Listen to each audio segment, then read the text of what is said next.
is a distance in the light, vibrations of a thundercloud. There is a distance in the light, frozen bed of snow-capped heights. There is a distance in the light, vibrations. Hello, loved ones. This is Matt Stevens, and this is the My Sober Addiction podcast. And we are happy, healthy, wealthy, and free. And loved ones, I hope you listened to the last episode where I had Clive Wilson on as my guest. He is the host of the Breaking My Addictions podcast. He has some very interesting ways of looking at things. And as I said, there are lots of ways to look at addiction and recovery.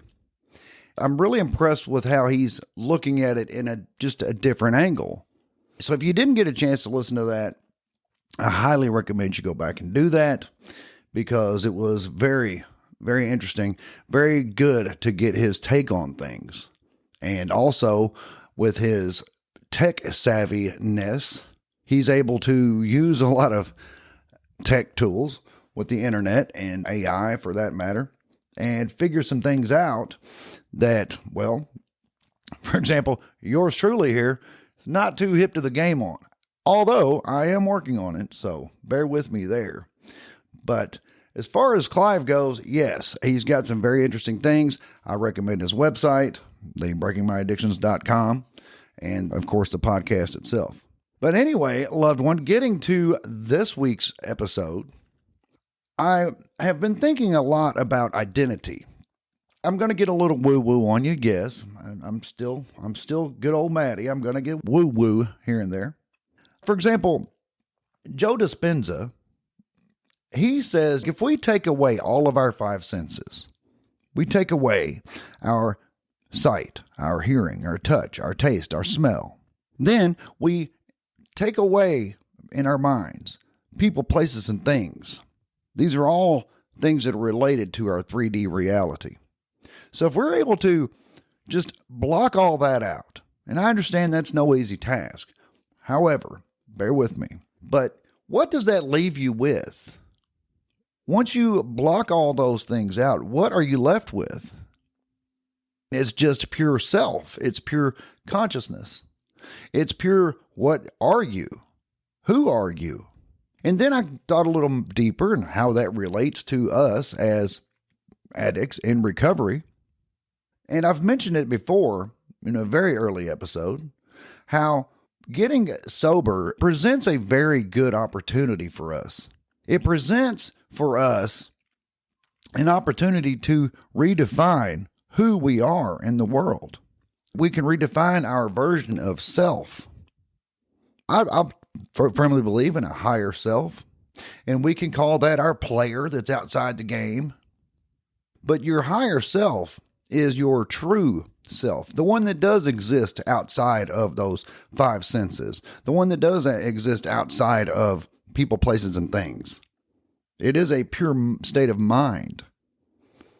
And when we are able to tap into that, we can get a lot of guidance from that. And that's when we can really figure out who we are. When we tap into that, that is your true self. And if we want to use the video game analogy, I like to use that analogy, that self is jacked into this body, this 3D body of yours, for the sake of having an experience and things like that. When we were younger, we had whatever identity we had. Then, somewhere along the way, we found addiction. We became a whole other person because we had to chase our drug of choice. That really just consumed our entire self. That consumed our entire being. It got to the point where we literally had no time in the day for anything except chasing the drug of choice. So the scary prospect is when we do get sober and we're maybe just sitting quietly looking at ourselves, just looking at self and thinking, well, okay, that's over now. And that's good. That's very good. Now I'm going to be healthy, and I'm going to be able to mend my relationships. I'm going to be able to get my life in a much better place, back on track. But who am I? Now that I'm no longer that, now that I'm no longer the junkie or crackhead, now that I'm no longer those things, what am I now? And sometimes that's a scary way of looking at things. However, it's also a very good opportunity. I'm going to tie this back into the higher self thing. See, when we take out all those, the five senses and the people, places, and things, what we're left with is our pure consciousness. What we're left with is a blank slate. And I can go a little further. Like Joe Dispenza says, when you remove all that, you are now in the quantum realm. You realize that it is just pure energy. And that's when you realize you are pure energy. And it can be molded and shaped.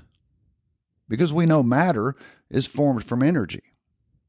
I'm not going to go that far off into the woo-woo. But now we're sitting here. It's got, like I said, it's a little bit of a scary prospect sometimes. Because it's like for so long, all I've known is being a junkie or being a crackhead or whatever the case may be. What am I now? Well, now I am sober. Okay, good. I'm getting healthy. I'm ending my relationships, all of which is good. But I'm talking about who are you as a personality? Because see, in this realm, our personality that we operate with is basically learned behaviors, learned beliefs, habitual thought patterns, things like that. So now we're learning new behaviors. More specifically, we are unlearning behaviors. Because for however long we were in active addiction, those were definitely learned behaviors.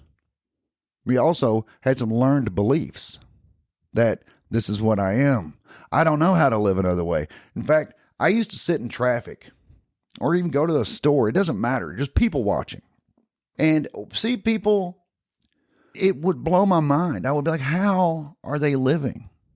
I'm looking at a person that I can be relatively sure is not addicted to drugs. And it boggled my mind to realize that person gets up in the morning, they get going, they don't have to have a drug to get them jump started.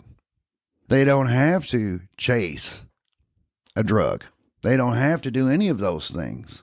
That used to blow my mind. How do they function? How do they get up and get moving without having that? But that was my beliefs. I believed I had to do that. It's like Clive said in the last episode. It's the stories that we tell ourselves. It's the things that we think about. Learned behaviors, learned beliefs, habitual thought patterns. But when we do get sober, we're not those things anymore. At the same time, it's like, well, yeah, I'm not that anymore. So then what am I? It can be a little bit of a crisis, but it's also a very golden opportunity to redefine who we are, to discover ourself anew. And I mean that as yourself, two different words. You can discover yourself anew. You can create yourself. You can mold this person that you want to be. And that's when you can let your imagination run wild. But that's when it's also great to separate a little bit. Spend some time in meditation. Get as deep into it as you can. Block out as much as you can of the world. Like I was talking about the five senses. And then the associations of people, places, and things. When we can block all that out and tune into our higher self and tune into, what am I? Now that I'm not that, what am I? And it can cause a little bit of a meltdown. I'm not going to kid you. It's true. It can cause you a little bit of a, I don't want to say panic attack, but it could definitely cause you to think, oh God, who am I? What am I? But when we realize my true higher self is nowhere, no place, no thing, no how, I guess that could be a little comforting. Let's just say that. It can be a little comforting to know that at least is your true self. But we still got to deal with, who am I in the world in this lifetime? But we get to redefine that. And this is something that a lot of addicts with a lot of clean time still struggle with. Yeah. There are addicts out there who they associate themselves as just somebody who is racking up clean time. And they go along with all the slogans. And listen, I'm not poo-pooing the slogans. I'm not poo-pooing the recovery programs, organizations. Please understand, I do know that all of these organizations, all of these programs have saved countless lives, have restored countless relationships. But that doesn't change the fact that at the end of the day, when you're sitting alone, just you and yourself in your mind, who are you in the world? What are you in the world? I got to believe that we can go deeper than just thinking, well, I'm an addict in recovery and I am being a living example to other addicts as to what you can accomplish if you put your mind to it. I mean, all of that's great. It is. Please continue to do that. But this goes beyond that. It's like you can ask someone, hey, who are you? And they may give you their name. Okay. But it's like, okay, well, I mean, more like, what are you? And then in a lot of cases, oh, I'm a truck driver or I'm a lawyer. It's like, yeah, that's what you do. But who are you? Well, I am a leader in my family. I am a this, I am a that. In my case, for example, I am exploring the nature of reality and consciousness. I can't really get away from that. I had that big bad overdose that I've told you guys about and found myself not here briefly, but nonetheless, it was profound. And so it has sent me on a quest to find what was that. Because all of the programming I had had up till that point was something completely different.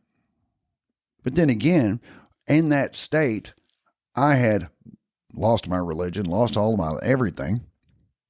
So I haven't gotten the religion part back, but that's okay. From the religion that I lost, I gained in spirituality. So I think that's a win. We are presented with an opportunity when we get sober and we have shed that identity as a junkie or a crackhead or whatever. And we're dropping all those learned behaviors and all those learned beliefs and all those habitual thought processes. Although I think that we still keep some of those, that part we might still need to work on. But as I said, there's a lot of addicts with a lot of clean time who are still struggling with this. They couldn't tell you who they are. They're like, well, I guess I'm an addict in recovery. It's like, well, that's cool, but you're still identifying as an addict presently. And I know that once an addict, always an addict. I'm not arguing with that. But nonetheless, that is not who you are. That's a period of your life that is shaping who you have become. I know this is not a very popular way of looking at things. It's not a very popular belief, but in a lot of cases, we had to go through that in order to end up here. That's what it took. Yeah, that's not popular. A lot of people are like, oh, so you're saying you had to go through that? You had to drag your family through the mud? You had to drag your family through the muck of your selfish addiction? I mean, I guess if you want to look at it that way, damn, okay. I mean, no, I'm not necessarily saying all that, but I guess that was a part of it. I mean, if you want to go there, shit. I guess that's what I'm saying. I don't know. But what I am saying is that I have come out on this end. And had I not had that profound experience that I had, I wouldn't be on the trajectory that I'm on now. Could it have happened in another way? Sure, it could have, but it didn't. I ended up on the trajectory that I'm on because of what happened. None of that I can change. So now that I'm here, I can identify, I can redefine who I am. And what I am, personally, I am an explorer of consciousness. It's not nearly as cool as it sounds, loved one. Please understand. I played that back in my head right there. I'm like, wow, an explorer of consciousness. Yeah. I mean, it's cool. It is. But it's not like, I don't know. Anyway. But if you want to be a poet, like in Clive's case, for example, if you want to be a poet, if you want to be an artist of any sort, that's great. Yes, identify that as that. Begin doing that. The only difference between an artist and someone who is not an artist is an artist actually gets to it. They get down to the business of being an artist and doing what artists do. So if that's what you've decided, this is my redefinition. This is who I am now. And we can look at our time in active addiction and say, it took that to get me to this. Even if that's an unpopular way of looking at things. Yeah, there's going to be those people who say, so you dragged your family through all that just so you could pop out on the other side and be an artist. Well, that wasn't very sensitive of you. I don't know the answer to that. All I know is that that's what happened, and here I am, and I've got to continue pushing forward. That's what we know. We know we have to continue pushing forward. We know we have to find purpose. And it can be multifaceted. We can find purpose in many ways. We can be an example to others. For one, what not to do. That's how I hope to be an example to my kids, for example. They saw how ugly addiction is, and I would love for that to be enough example to them to be like, yeah, don't go that way. And so far, so good. But also, by experiencing things through me, they can identify those things. When they're in the world and living their life, they run across people, they can help people in ways that they couldn't have had I not gone through that. Had I not dragged them through that, if you really want to go there. But it's never too late to redefine yourself. But it's going to take a lot of deep meditation. And I don't mean, as I've said in recent episodes, I don't mean sitting in the lotus position. I still don't do that. I forget that. I am not sitting in the lotus pose. That pose you see people doing when they're meditating, when they've got their feet sitting up on their thighs, and it's like, nah, I'm cool. I'm not doing that. You can sit comfortably in a chair. The main thing is to make sure your back is straight. Even if it's supported, that's fine. Just do some meditation. Calm yourself, mind down, and realize thoughts are going to happen still. Your brain is going to keep thinking. Your brain is going to keep firing things across through there. But you, stepping outside yourself and being an observer, just allow that to go. Allow those thoughts to just cruise on by. And if you find yourself following along with one, that's fine. Stop. Be like, oops, I'm following a thought. Better bring it back in. And quiet yourself and find that quiet place. That quiet place where you can sit quietly and just allow the thoughts to cruise by. They're going to happen. I stress that point so much because so many people, when they begin meditating, they think they've messed up. They're like, oh God, I was thinking, I couldn't quiet my mind. I'm like, well, you can quiet your mind. It's your brain that you can't quiet, and that's okay. You don't need to quiet your brain. Just relax. Take some deep breaths. Block out as much physical sensory things as you possibly can. And just sit in that silence and observe yourself. And I mean that in 2 words, yourself. Allow your higher self to plant seeds in your mind. You'll be surprised the things that will come to you. You'll be surprised the things that you may find that you're interested in that you had no idea you were interested in. And that's one of the beautiful things about it.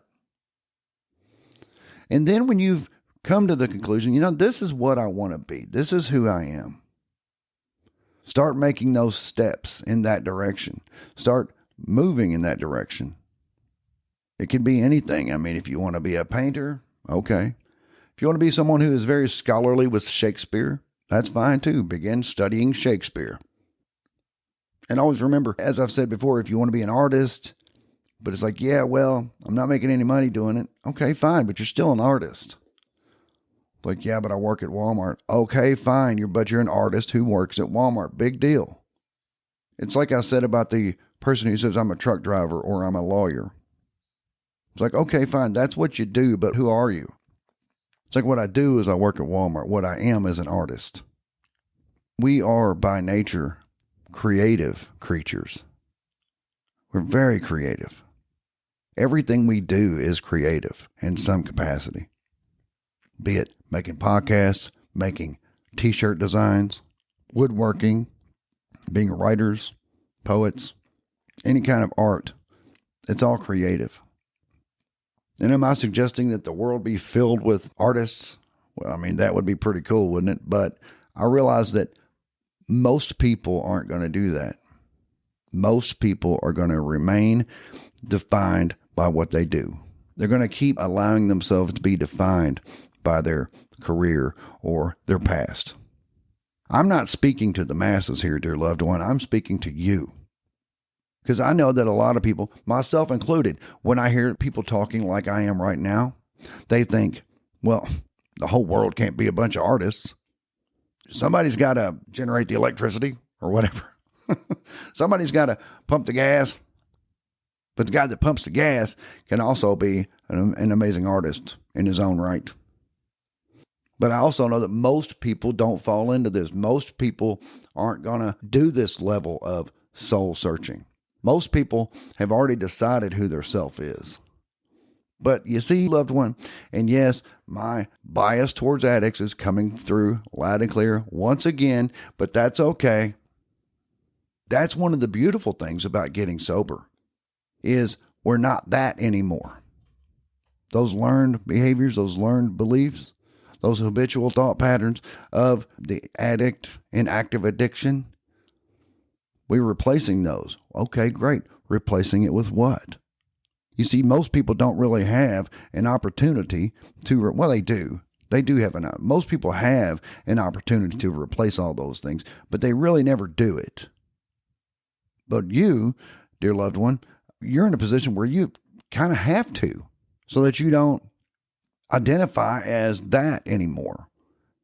I guess we already don't identify as that anymore. So it's like, so what do we identify as?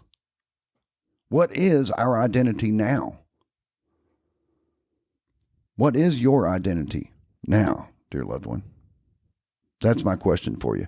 Who are you now? And if you say, I don't know, that's great. I know. And you're probably thinking, huh? That's not great. Yeah, it is. Because that gives you a chance to be whatever it is that you want to be. I mean, you can always do that anyway. I understand this. But the great thing is when we're coming out of something that much of a lifestyle, I mean, being an active addiction it's a whole life. That's your whole lifestyle, your whole thought process, your whole everything. And that's why it's so hard to get away from it. That's why so many people decide to get sober long before they actually do it. But once they finally do it, that's their chance. It's like, well, I'm not that anymore. So what am I?